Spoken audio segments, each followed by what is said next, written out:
Now it is my pleasure to introduce our student speaker. Krishna Pathak is graduating today with distinction from the O'Neill School of Public and Environmental Affairs. He has served as an Associate Justice on the Student Body Supreme Court of the Indiana University Student Government.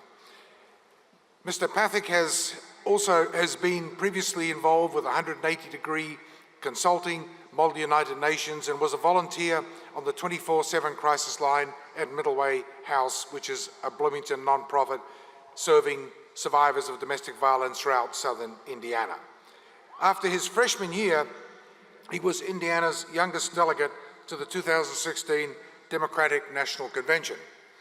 And his internship in summer of 2017 at the Pentagon enabled him to collaborate with military officials, political appointees, and civilians and civil servants across political parties to manage communications between Congress and the Department of Defense. During the summer of 2018, while interning at the Department of Homeland Security, he delivered briefings to the Secretary of Homeland Security on matters of national security. He has also held internships in the Office of the Mayor of Bloomington, Indiana, and in the Office of U.S. Senator Kristen Gillibrand. Ladies and gentlemen, please welcome to the stage Krishna Pathak.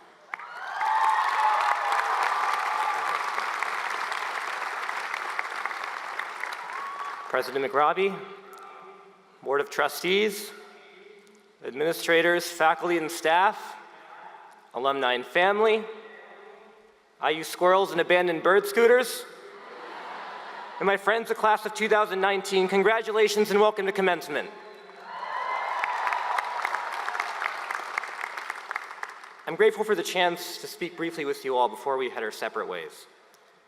From feelings of relief to reluctance, I'm sure I'm not the only one who has mixed feelings about a wrapping up of our time here at Indiana. Since the beginning, we've known our time here was limited, but nonetheless, our transition to postgraduate life will feel overwhelming and abrupt. This week in particular was quite overwhelming. It felt kind of rushed against the backdrop of a million final exams, presentations, and the like, while also seeing everyone take their last walks around campus, laughing and reflecting on the buildings, benches, and bustle of campus, which crafted for them years of memories that would last a lifetime. We conclude this morning our time here as students. The credit requirements we met are satisfied, the degrees are conferred, followed by our induction into the Indiana University Alumni Association. And we get to hear some random student ramble for 6 minutes. However, I cannot stress enough how the basic moral foundation of Indiana University we acted upon throughout our time here is not only far from over, but here to stay with us for the rest of our lives. As a group of over 7,000 people from over 130 countries in the world, we came here for very different reasons. Whether we were the 10th or the first in our families to attend college in order to become doctors or cinematographers, the common purpose we shared as students was, well, finding our purpose. Why am I here? Do I like what I'm doing? What am I doing next? These three questions to me motivated our undergraduate years. We asked these questions when we would wake up in the morning. We asked these questions as we sat in piles of procrastinated homework in Wells Library at 2 a.m. Just me? Okay. We asked these questions in the immediate aftermath of our best and worst moments. Most importantly, we continue to ask these questions today. These questions which we ask about ourselves, our relationship to the environment around us, and what we want to do about it, strike at the essence of human nature: self-discovery, exploration, and pursuit. And here we have been, on the campus of our Indiana University, asking and discovering answers to these questions together. This morning, we memorialized the milestones we reached as we answered these questions. So many milestones, dozens if not hundreds for each one of the over 7,000 of you.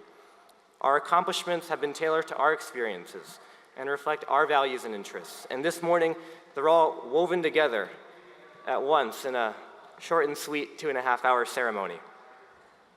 We weave our accomplishments and celebrate commencement together for the simple reason that our individual strides would not have been possible without an actively engaged and supportive community around us in some capacity. Our professors, mentors, advisors, and counselors gave us their undivided time and support in our best and worst moments. to hundreds of custodians, cashiers, and other support staff across the dozens of buildings we frequented daily, worked tirelessly to keep our buildings functional and welcoming, while always greeting us with a smile and remembering our names. Our very campus, with its vivid but calming landscape stretching from Memorial Stadium to Sample Gates, sorry. Memorial Stadium to Sample Gates, made anywhere a perfect place to walk around and unpack after a long day. Therefore, because of the people and the environment we had here these last few years, even if we faltered and fell, we at least fell forward. I've often thought about our diplomas and resumes in the past few days and how only our name is on it.